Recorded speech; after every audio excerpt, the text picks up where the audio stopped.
நேற்று பார்த்தீங்கன்னா ஒரு வீடியோ வருது. அந்த வீடியோவில் ராணாவும் வராரு. இது வந்து ஏதோ தெலுங்கு பட ஷூட்டிங்கா என்னன்னு கன்ஃபியூஸ் ஆயிடுச்சு நிறைய பேருக்கு. கடைசியில் பார்த்தா பராசக்தியில் அவர் வந்து எக்ஸ்டெண்டட் கேமியோ பண்ணுறாரு. இப்போ இதில் இருக்கிற ஹீரோஸ் எல்லாம் பார்த்தீங்கன்னா யாரெல்லாம் இருக்காங்களோ சிவகார்த்திகேயன், ரவி மோகன் அண்ட் அதர்வா எல்லாருமே தமிழ் ஹீரோஸ் இருக்காங்க. இப்போ இந்த படத்தை நீங்கள் தெலுங்குல கொண்டு போய் ப்ரெசென்ட் பண்ணும்போது அங்கே இருக்கிறவங்களுக்கு ஒன்லி சிவகார்த்திகேயன் தான் தெரிஞ்சிருக்கும். அப்போது இன்னொரு முகமும் தெரிஞ்சா அப்படி இருக்கும். ஒருவேளை ஜனநாயகன் கடைசி படம் அப்படிங்கிறனால வந்து படம் எப்படி இருந்தாலும் கண்டிப்பாக எல்லாருமே பார்த்துருவாங்க. படம் ஒருவேளை எதிர்பார்த்ததை விட பெரிய அளவில் நல்லா இருந்ததுன்னா அது பராசக்தியை பாதிக்கும். அப்படிலாம் சொல்ல முடியாது. ஏன்னா ஜனநாயகன் படத்தோட ஆடியோ லான்ச் வந்து சென்னையில் நடைபெறல, மலேசியாவில் நடைபெறும் அப்படிங்கிற தகவல் உண்மையா சார்? மலேசியாவில் எனக்கு அதில் பெரிய நம்பிக்கை இல்லை. விஜய் சார் அந்த மாதிரி ஒரு ஈவெண்ட்டுக்கு வந்து மலேசியா போய் பார்ட்டிசிபேட் பண்ண நம்பிக்கையும் எனக்கு இல்லை. என்ன காரணம்னா பல பேர் சொல்றாங்க இங்க வந்து ஸ்டேடியம் கிடைக்காது, நேரு இண்டஸ்ட்ரி ஸ்டேடியம் கிடைக்காது. நேரு பொலிட்டிக்கல் ரீசன் சொல்றாங்க. அதெல்லாம் கிடையாது. நேரு இண்டஸ்ட்ரி கிடைக்கலாம், நீங்க போயிட்டு இதுல பண்ண வேண்டியதுதான், OMCல பண்ணலாம். யாரும் கொடுக்க மாட்டாங்க. அதெல்லாம் கிடையாது. லியோ படத்துடைய சக்சஸ் செலிப்ரேஷன் நேரு இண்டஸ்ட்ரி நடந்தது.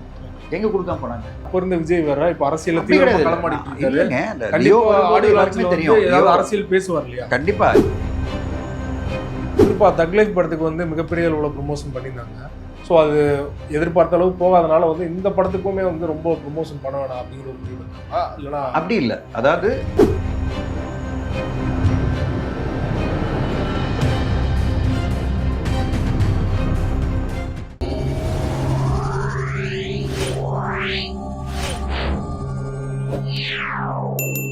மீடியா சர்க்கிள் நேயர்களுக்கு வணக்கம். இன்றைக்கு நம்மோடு நேர்காணலுக்காக தயாரிப்பாளர் பாஸ்டா தனஞ்சயன் அவர்கள் நம்மோடு இணைந்திருக்கிறார். அவரோடு பேசலாம். வணக்கம் சார். வணக்கம் சார். பராசக்தி படமும் பொங்கலுக்கு வரப்போறதா அனௌன்ஸ் பண்ணியிருக்காங்க. நேற்று பார்த்தீங்கன்னா ஒரு வீடியோ வருது. அந்த வீடியோவில் ராணாவும் வராரு. இது வந்து ஏதோ தெலுங்கு பட ஷூட்டிங்கா என்னன்னு கன்ஃபியூஸ் ஆயிடுச்சு நிறைய பேருக்கு.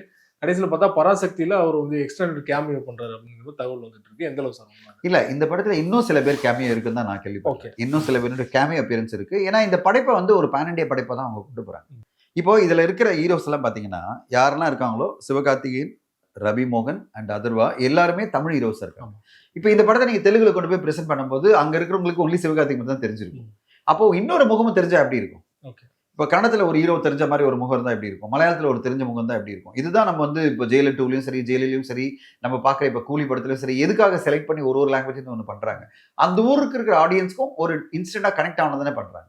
ஸோ அப்படி பார்க்கும்போது எனக்கு ரொம்ப நல்ல ஒரு எதிர்பார்ப்பு. இது வந்து எல்லாமே கரெக்டாக வந்துட்டு இருக்கு. அதனால கேமியோவை தான் அவங்க அந்த மாதிரி ராணா வந்து இன்க்ளூட் பண்ணியிருப்பாங்க. ராணா வந்து அவருக்கு பிடிக்கும் இந்த மாதிரி, ஏன்னா தமிழ் படங்களை ரொம்ப பிடிக்கும். அதனால தமிழ் படங்களை அதில் ஒரு இன்வால்வ் ஆனார்னா அடுத்து அவர் தெலுங்குல கூட அவர் ரிலீஸ் பண்ணலாம். ஒருவேளை வந்து அவருக்கு டிஸ்ட்ரிபியூஷன் வந்து மிகப்பெரிய லெவலில் சக்ஸஸ்ஃபுல்லாக பண்ணுறாங்க. அவரோட distribution, marketing, talent management company வந்து மிக பெருசு தெலுங்குல. அதனால இந்த படம் ஒருவேளை அவருக்கு பிடிச்சிருக்கலாம். அதனால வந்து நானும் அதில் கேமியாவை பார்ட்டிசிபேட் பண்ண எனக்கு பிரச்சனை இல்லை. படத்தையும் நான் வந்து தெலுங்குல ரிலீஸ் பண்ணுறேன்னு வரலாம்ல. ஸோ அதெல்லாம் ஒரு பல காரணங்களால இந்த படத்தில் இன்வால்வ் ஆகிறது நல்லது தானே. ஒரு படத்துக்கு ஒரு பெரிய ப்ளஸ்ஸாக தானே மாறுது.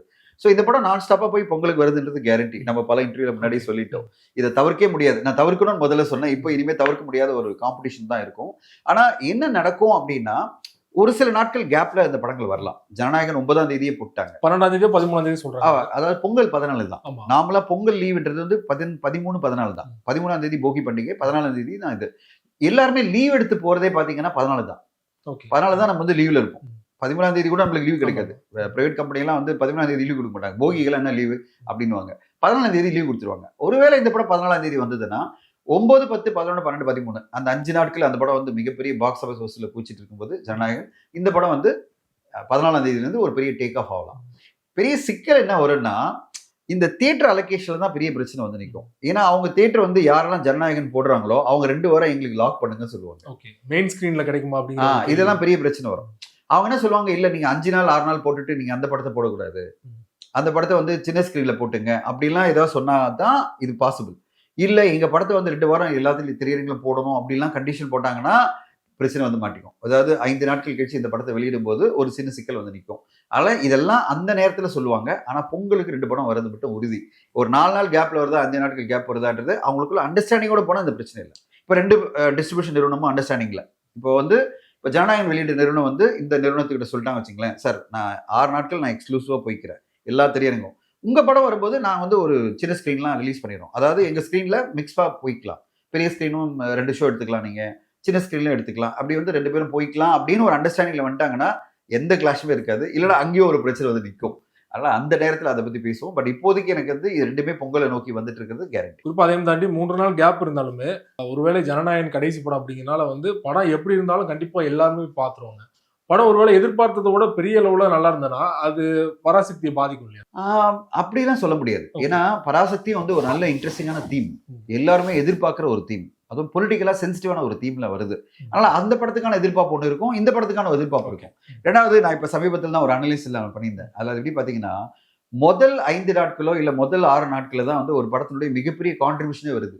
கிட்டத்தட்ட 50% 70% வந்து முதல் 5 நாட்களே மக்கள் பார்த்துடுறாங்க. அதாவது ஒரு படத்தினுடைய வசூல் 100 கோடி வச்சுங்களேன், 50 கோடி முதல் 5 நாட்கள் 6 நாட்கள் வருது. அது பிறகு வரது 50 கோடி உள்ள பயங்கர கம்மியாயிட்டு போகும். ஏன்னா அதை விட பாத்துறாங்களே எல்லாருமே. அதனால இந்த 5 நாட்கள் 6 நாட்களே பாத்துட்டாங்கன்னா அது பிறகு இல்ல பெரிய பிரச்சனை வராது. அப்படிதான் நான் நினைக்கிறேன். அஜித் அவர்களுடைய அடுத்த படத்தோட ப்ரொடியூசர் வந்து கன்ஃபார்ம் ஆயிட்டாங்க. ஆதிக் ரவிச்சந்திரன் தான் இயக்க போறாரு அப்படிங்கிறது கன்ஃபார்ம் ஆயிடுச்சு. ப்ரொடியூசர் கன்ஃபார்ம் ஆகுறதுல ஒரு இழுபறி இருந்துகிட்டே இருக்கு அப்படிங்கிற மாதிரி தகவல் வந்துட்டு இல்ல எனக்கு தெரிஞ்சு அது வந்து எந்த கன்ஃபியூஷனும் இல்ல. அது எல்லாருக்குமே தெரியும். ஊடகங்கள் எல்லாரும் பேசுற இதுதான் பெரிய டிஸ்ட்ரிபியூட்டர் அவர் தான் பண்றாருன்னு எல்லாருமே சொல்றாங்க. அவங்க அபிஷியல் அனௌன்ஸ் பண்ணிட்டோம். அது கேரண்டி அது தெரிஞ்சிடுச்சு. பட் அபிஷியலா நீங்க எதுவும் சொல்லாதீங்க சார் அப்படின்னு என்ன சொல்றாங்க, அதனால சொல்லாம இருக்கேன். ராகுல் தானே சார்? எனக்கு தெரியாது. அது அபிஷியலா அவங்க டிக்ளேர் பண்ணுவாங்க. அவர் தான் டைப் பண்ணியிருக்காரு அப்படின்னு வந்து நிறைய பேர் என்கிட்ட பர்சனலா சொன்னாங்க. நான் அவரா அப்படின்னா அவர் யாரு எனக்கு தெரியாது. யார் அந்த சார் மாதிரி, யார் அந்த ப்ரொடியூசர் அப்படின்றத நீங்க அன்னைக்கு பார்த்து தெரிஞ்சுங்க. ஏன் அனௌன்ஸ் பண்றதுல லேட் நினைக்கிறீங்க? இல்ல காரணம் அவங்க வந்து ஒரு டேட் வச்சிருப்பாங்கன்னு நினைக்கிறேன். ஏதோ ஒரு டேட்ல அனௌன்ஸ் பண்ணலாம்னு வச்சிருக்காங்க நினைக்கிறேன். அது எல்லாமே ஃபிக்ஸ் ஆயிடுச்சு, ஒர்க்கும் போயிட்டு இருக்கு. படம் அக்டோபர் இருந்து ஷூட்டிங், அது மட்டும் நான் சொல்றேன். ஜனநாயகன் படத்தோட ஆடியோ லான்ச் வந்து சென்னையில் நடைபெறல, மலேசியாவில் நடைபெற போகுது அப்படிங்கிற தகவல் இருக்கு. உண்மையா சார்? மலேசியாவில் எனக்கு அதுல பெரிய நம்பிக்கை இல்லை. ஓகே. விஜய் சார் அந்த மாதிரி ஒரு ஈவெண்ட்டுக்கு வந்து மலேசியா போய் பார்ட்டிசிபேட் பண்ண நம்பிக்கையும் எனக்கு இல்லை. ஓகே. என்ன காரணம்னா அவங்க ஒரு ஈவெண்ட்டா வைக்கலாம், இந்த டீம் அங்க வரலாம், அந்த டீம்ல யாரெல்லாம் நடிச்சாங்களோ அவங்களாம் வரலாம். விஜய் சார் போய் மலேசியாவில் போயிட்டு ஒரு ஆடியோ லான்ச்ல பார்ட்டிசிபேட் பண்ணுவாரா அப்படின்றது எனக்கு ஒரு டவுட்டா இருக்கு. காரணம் என்ன, விஜய் சார் வந்து தமிழ்நாட்டு மக்களுடைய நாயகன், நம்ம ஜனநாயகன் அவரு, கரெக்டுங்களா? நம்ம ஜனநாயகன் போய் மலேசியாவில் போய் உட்காந்துட்டு அந்த நாட்டு மக்கள் முன்னாடி உட்காந்துட்டு என் படத்தினுடைய ஆடியோ லான்ச் ஏன் பேசணும்?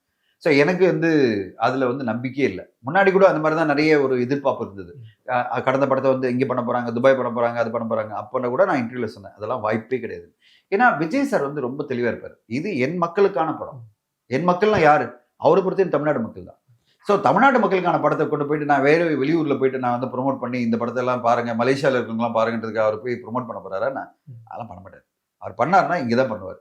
ஒரு விழா நடந்ததுன்னா, ரெண்டாவது வந்து பல பேர் சொல்றாங்க இங்க வந்து ஸ்டேடியம் கிடைக்காது, நேரு இண்டோர் ஸ்டேடியம் கிடைக்காது. நேரு அதெல்லாம் கிடையாது. நேரு இண்டோர் ஸ்டேடியம் கிடைக்கலாம், நீங்க போயிட்டு இதுல பண்ண வேண்டியதுதான், OMCல பண்ணலாம். யாரும் கொடுக்க மாட்டாங்க, அதெல்லாம் கிடையாது. அது அவங்க எங்க பண்ணாலும் பண்ணலாம். இப்போ லைவ் இன் கான்சர்ட் பாத்தீங்கன்னா எங்கனாலும் பண்றோம். இப்போ ஒண்ணுமே இல்லை, நேரு இண்டோர் ஸ்டேடியம் வந்து நாங்க வந்து முத்துக்குமாரனுடைய ஈவெண்ட்டுக்காக கேட்டோம், இல்ல நேரு இண்டோர் ஸ்டேடியம் கொடுத்துட்டாங்க, ஒண்ணுமே பிரச்சனை இல்லை. அதே மாதிரி லியோ படத்தினுடைய success celebration Nehru indoor stadium நடந்தது, எங்க கொடுக்காம போனாங்க. ஆனா அப்போ இருந்தது வேற, அப்போ இருந்த விஜய் வேற, இப்ப அரசியல் தெரியும், அரசியல் பேசுவார் இல்லையா? கண்டிப்பா லியோ வரும்போது, லியோனுடைய சக்சஸ் மீட் வரும்போதே அவர் பொலிட்டிக்கல் ஆரம்பிச்சாரு. அதனால அப்படிலாம் வந்து எலெக்ஷன் நெருங்க அவருடைய குட்டி கதை எல்லாரும் எதிர்பார்த்துட்டு இருப்பாங்க. குட்டி கதையில வந்து அரசியல் மிக்ஸ் பண்ணி ஏதாவது பேசிடுவாரோ அப்படிங்கிற ஒரு எதிர்பார்ப்பு இருக்கு இல்லையா? சோ அதனால கேட்டேன். எனக்கு வந்து இந்த அரசாங்கம் பொறுத்தவரையும் மிகப்பெரிய நம்பிக்கை இருக்கு. எனக்கு வந்து மிகப்பெரிய மரியாதை இருக்கிற ஒரு அரசாங்கம் வந்து இந்த அரசாங்கம். இந்த அரசாங்கம் வந்து எல்லாரையும் அரவணைச்சு போனதான் நினைக்கிறதே தவிர யாரையும் வந்து தவிர்த்துட்டு போன நினைக்காது. அதாவது எல்லாரும் அரவணைச்சு போனா எல்லா பொலிட்டிக்கல் பார்ட்டியோட இன்க்ளூசிவான ஒரு பொலிட்டிக்ஸை தான் வந்து திரு M.K. ஸ்டாலின் அவர்கள் பண்ணிட்டு இருக்காரு. இன்க்ளூசிவ்னா எதிர்கட்சிகளோட மரியாதையோட நடத்துறது, எதிர்கட்சிகளோட. இப்போ சீமான் அவர்கள் வெளியில உட்காந்துட்டு பயங்கரமா திட்டினே இருக்காரு, திடீர்னு வந்து மீட் பண்ண வரும்போது உடனே உட்கார வச்சு மீட் பண்ணிட்டு இருக்காரு. யாரு திட்டினாலும் வந்து உடனே வந்து மீட் பண்றாரு. அதே மாதிரி பிஜேபியில பேசினாலும் சரி, எந்த கட்சி பேசினாலும் சரி, திரு ஸ்டாலின் அவர்கள் வந்து அவங்க கூப்பிட்டு வச்சு பேசுவார். நாளைக்கு விஜய் சாரே வந்து மீட் பண்ணோம்னா உடனே வாங்க உட்காந்து பேசுங்க அப்படின்பாரு. ஏன்னா அப்படிப்பட்டவர் தான் அவர். வந்து அரசியல எல்லாத்தையும் பார்த்தவர், 50 வருட காலம் பார்த்தவர்னால அவர் மனநிலை எப்படி இருக்குன்னா எல்லாத்தையும் தாண்டி தான் போகணும். நம்ம வந்து ஒரு எதிரியா பார்க்க வேணாம், எதிர்கட்சி தானே தவிர எதிரி கிடையாது. இன்னைக்கு எடப்பாடி அவர்களை நீங்க அப்ரிஷியேட் பண்ணுங்க. எடப்பாடி அவர்கள் வந்து ஸ்டாலின் அவர்கள் எதிர வந்து அவ்வளவு பயங்கரமான அக்ரெசிவான கேம்பெயின் பண்ணிட்டே இருக்காரு. திடீர்னு ஹாஸ்பிட்டல் அட்மிட் பண்ணன்னு தெரிஞ்ச உடனே சொல்றாரு, அங்க பஸ்ல இருந்து சொல்றாரு, அந்த வேன்ல இருந்து, இந்த மாதிரி திரு M.K. ஸ்டாலின் அவர்கள் வந்து ஹாஸ்பிட்டல் அட்மிட் பண்ணார், கேள்விப்பட்டேன், அவர் விரைந்து குணமாகணும் அப்படின்னு சொல்லிட்டு அவருடைய குணமா நம்ம பிரார்த்திப்போம் அப்படின்னு சொல்றாரு. பாய் ஸ்டாலின் சொல்லுவாரு, அதுக்கு முன்னாடி அப்ப சொல்லல, இப்ப சொல்லல. அப்படி சொல்றாருன்னா என்ன அர்த்தம்? அந்த மரியாதை இருக்குல்ல. திரு எடப்பாடி அவர்களுக்கே வந்து M.K. ஸ்டாலின் மேல மரியாதை தான் சொல்றாரு, நீங்க உடனே குணமாகி வரணும்ன்றாருல. அரசியல் ரீதியா நீங்க எதிர்த்துட்டு போலாம், ஆனா பர்சனலா யாருமே இங்க எதிரியா நினைக்க கூடாதுன்றதுல ஸ்டாலின் அவர்கள் உறுதியா இருக்காரு, எடப்பாடி அவர்களும் உறுதியா இருக்காரு. அதே மாதிரிதான் திரு விஜய் அவர்களும் இருக்கு. அதனால வந்து நீங்க விஜய் அவர்கள் வந்து இவங்க வந்து எதிரியா பார்த்து இவருக்கு வந்து ஸ்டேடியம் கொடுக்க மாட்டேன் அதெல்லாம் பண்ண மாட்டாங்க. மலேசியால கிடையாது, சென்னையில எனக்கு தெரிஞ்சு மலேசியான்றதுக்கெல்லாம் வாய்ப்பே கிடையாது. மலேசியால நடக்கலாம், அது அவங்களோட விழாவா இருக்கும். ஓகே, மெயின் லான்ச் கிடையாது, அது வந்து இவருடைய விழாவா இருக்காது. விஜய் சார் வரணுமா, அப்ப இங்கதான் நடக்கும். விஜய் சார் கலந்துக்கிற ஒரு நிகழ்வு வந்து இங்கதான் நடக்கும்ன்றதா என்னுடைய தனிப்பட்ட கருத்து. ஏன்னா விஜய் சார் நம்ம மக்களுக்கான ஒரு தலைவர். அவர் நம்ம மக்கள் முன்னாடி தான் பேசணும், அதுதான் என்னுடைய பாயிண்ட். அவர் நம்ம மக்கள் முன்னாடி கண்டிப்பா பேசுவாரு, அது நடக்கும், அந்த ஆடியோ லான்ச்சில் நடக்கும். ஏன்னா அவருக்கு அது கிடைக்கிற ஒரு பிளாட்ஃபார்ம், அதை அவர் மிஸ் பண்ண மாட்டாரு. அது இங்க நேரடி ஸ்டேடியம் நடக்கிறதுக்கான வாய்ப்பு இருக்கு. ஏன்னா இந்த கவர்மெண்ட் வந்து வாங்க தம்பி பண்ணுங்க அப்படின்னு தான் சொல்லுவாங்க. நேரடி ஸ்டேடியம் பண்ணீங்க, நீங்க என்ன கூட்டம் அதிகமா இருக்கும், அதை எப்படி கண்ட்ரோல் பண்ண போறீங்க? ஏன்னா நீங்க வந்து 3000 பேர் சொல்லுவீங்க, 8000 பேர் சொல்லுவீங்க, கடைசி 20000 பேர் வந்தானா இந்த ஸ்டேடியத்தை எப்படி மேனேஜ் பண்ண போறீங்க? ஸ்டேடியமே அல்லாஹ்குள்ள பட்டுரும். 20000 பேர் உள்ள வந்துட்டாங்க வச்சுங்களேன், என்ன பண்ணுவீங்க நீங்க? அப்ப வந்து ஃபேக்கா இன்வைட் எல்லாம் இஷ்யூ பண்ணி பெரிய லெவலில் கூட்டம் வந்துச்சுன்னா உங்களால எப்படி மேனேஜ் பண்ண முடியும்? இதெல்லாம் போலீஸ் கேள்விகள் கண்டிப்பா இருக்கும். இப்போ நாங்கள் வந்து விழா பண்ணும்போது நான் 3 தடவை விழா பண்ணியிருக்கேன். நேரு ஸ்டேடியத்தில் எனக்கு 20 கேள்வி வரும். அவங்க கேட்குற கேள்வி எப்படி இருக்கும்னா, எத்தனை பேர் வராங்கன்றத கேரண்டியா சொல்லு, அதை தாண்டி வந்தாங்கன்னா அவங்களை எப்படி நீ கண்ட்ரோல் பண்ண போற, அதை சொல்லு, இதெல்லாம் கேட்பாங்க. அப்ப நம்ம சொல்லணும், நாங்க வந்து செக்யூரிட்டி 100 பேர் வச்சிருக்கோம், நாங்க வந்து பவுன்சர்ஸ் 7 பேர் வச்சிருக்கோம், இதெல்லாம் நம்ம எழுதி கொடுக்கணும். அதாவது நாங்க வந்து 10 தலை படத்துக்கு வச்சிருந்தோம், 6000 பேர் வருவாங்க சொன்ன பிறகு 8000 பேர் வந்துட்டாங்க. அந்த 2000 பேர் வந்தோன்னா அசிஸ்டன்ட் கமிஷனர் என்னதான் கூப்பிட்டு வச்சு வெளுத்தாரு. ஓகே, ஏசிபி என்ன கூப்பிட்டு வச்சு பயங்கரமா திட்டினாரு.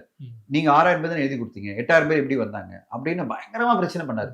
எனக்கு தெரியல, உண்மையிலேயே தெரியல சார், 2000 பேர் எங்கிருந்து வந்தாங்கன்னு தெரியல சார், எப்படி எக்ஸஸ் ஆச்சுன்னு தெரியல. என்ன ஆச்சுன்னா 6000 பேர் வரணும்னா நீங்க 9000 டிக்கெட் கொடுக்கணுமா, இதெல்லாம் இருக்கு. ஓகேங்களா, என்ன காரணம்னா எல்லாரும் வருவாங்க தெரியாது இல்ல, நீங்க வந்து 9000 ஃபேன்ஸ் கொடுத்தாதான் ஒரு 6000 பேர் உள்ள வருவாங்களா இப்படின்னு சொல்லிட்டு இவங்க எக்ஸ்ட்ராவா 50% பாஸ் எல்லாரும் வந்துட்டாங்க, 8000 பேர் வந்துட்டாங்க. இப்ப நம்ம எதிர்பார்க்காத ஒரு 8000 பேர் வரும்போது என்ன ஆகும் நம்மளுக்கு, என்னடா இது 6000 தான் கெப்பாசிட்டி உள்ள 2000 எக்ஸ்ட்ரா கெப்பாசிட்டி எங்க வந்தது அப்படின்னு ஒரு பயங்கர பிரச்சனை ஆயிட்டு உள்ள தள்ளுமுள்ளலாம் ஆயிட்டு ரொம்ப பிரச்சனை ஆச்சு எனக்கு. அந்த டைம்ல தான் நான் பார்த்தேன், ஐயோ இது ரொம்ப பிரச்சனை.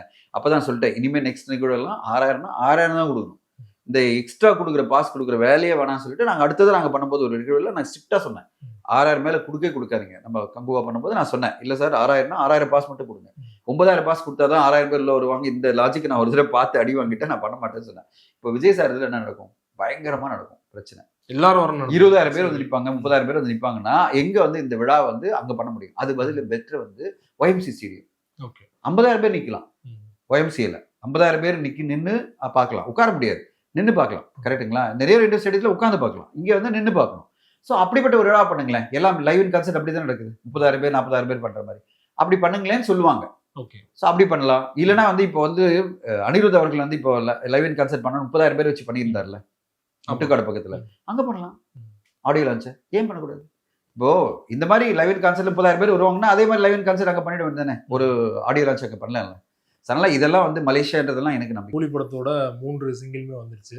லாஸ்டா வந்து பவர் ஹவுஸ்மே வந்து பரபரப்பா பேசப்பட்டு இருக்கு. படத்தோட ட்ரெய்லர் எப்போ சார் வெளியிட்டு முடிவு? ஆகஸ்ட் 2 வந்து ஒரு ஈவெண்ட்டோட பண்றாங்க, அந்த ஈவெண்ட்ல தான் ட்ரெய்லர் ரிலீஸ் பண்றாங்க. ஸோ மிகப்பெரிய எதிர்பார்ப்புல வந்து இன்னைக்கு கூலி படம் வந்து நல்ல ஒரு எதிர்பார்ப்பு ஆல் ஓவர் இந்தியாவில் இருக்கு, வேர்ல்டு வைடு இருக்கு.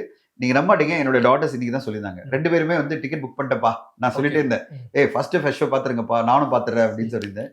$30 எவ்வளவு தெரியுமா? நம்ம ஊருக்கு கணக்குல 2500 ரூபாய். இதுல யூஎஸ்ல வந்து 2500 ரூபாய் டிக்கெட் பிரைஸ். 2500 ரூபாய் டிக்கெட் பிரைஸ்ல வந்து அவ்வளவு பேர் டிக்கெட் அங்க புக் பண்ணிருக்காங்க. எதுக்கு சொல்றேன்னா 2500 ரூபாய் என்னப்பா பெருசா கொடுத்துட்டு அப்படின்னு நினைக்காது சொல்றாரு. நான் சொல்றேன் அவ்வளவு பேருக்கு ஆர்வம். ஓகே, என் டாட்டர் சொல்றாங்க, அப்பா ஃபர்ஸ்ட் ஷோ பார்த்தா உனப்பா ரஜினி சார் படம் அப்படின்னு. அவங்க வந்து அந்த வயசு டிஃபரன்ஸ் பாருங்க, அவங்க வந்து 30கள் இருக்கிறவங்க, அவ்வளோ 50 வருடம் கடந்த பிறகு ரஜினி சார் படம் வந்து ஃபர்ஸ்ட் ஷோ பார்க்கணும்னு அவ்வளோ ஆர்வத்தில் $30 எனக்கு பிரச்சனை இல்லைப்பா, டிக்கெட் பண்ணியாச்சு. ஏன்னா முன்னாடி பண்ணலன்னா அப்புறம் டிக்கெட் கிடைக்காதுப்பா, இப்பயே பண்ணிட்டாங்க டிக்கெட்டை. இப்பயே படம் வந்து ஆகஸ்ட் 14 தான் வருது, இப்பயே டிக்கெட் எல்லாம் புக் பண்ணிட்டாங்க 25 நாள் முன்னாடி. அந்த அளவு பரபரப்பா அட்வான்ஸ் புக்கிங் வந்து ஃபாரின் வெளிநாடுகளில் போயிட்டு இருக்கு. மிகப்பெரிய வசூல் சாதனை இந்த படம் பண்ண போதுன்னா எதிர்பார்த்துட்டு இருக்கேன். குறிப்பா தக்லைஃப் படத்துக்கு வந்து மிகப்பெரிய அளவில் ப்ரொமோஷன் பண்ணியிருந்தாங்க. ஸோ அது எதிர்பார்த்த அளவு போகாதனால வந்து இந்த படத்துக்குமே வந்து ரொம்ப ப்ரொமோஷன் பண்ண வேணாம் அப்படிங்கிற ஒரு முடிவு இருக்காங்களா? இல்லைனா அப்படி இல்லை, அதாவது ஆடியோ லான்ச் ஒன்று போகிறோம், ஓகே அவ்வளோதான், நம்ம ஓவரா பண்ண வேணாம். ஏன்னா பாடல்களே வந்து மிகப்பெரிய வெற்றி அடைஞ்சிருக்கு. இப்போ சாயரான ஒரு படம் வந்து இந்தியில வந்திருக்கு, அது மிகப்பெரிய உதாரணமா மாறிட்டு இருக்கு. எதுக்குன்னா அவங்க கண்டென்ட்ல தான் கான்சென்ட்ரேட் பண்ணாங்க. கண்டென்ட்னா படம் இல்லை, படத்தினுடைய கண்டென்ட் என்னென்ன வெளியிடுறாங்களோ அதை அவங்க கான்சென்ட்ரேட் பண்ணாங்க. அவங்க வெளியிடுற போஸ்டர், அவங்க வெளியிடுற ட்ரெய்லர், டீசர், சாங்ஸ் எல்லாமே பிளாக் பஸ்டர். அது பிறகு வந்து யஷ்ராஜ் ஃபிலிம்ஸ் டிசைட் பண்றாங்க, எல்லாமே பண்ணியாச்சு, எதுக்கு இவங்களை போய் ஊரூரா போய் ப்ரொமோட் பண்ண வைக்கணும்?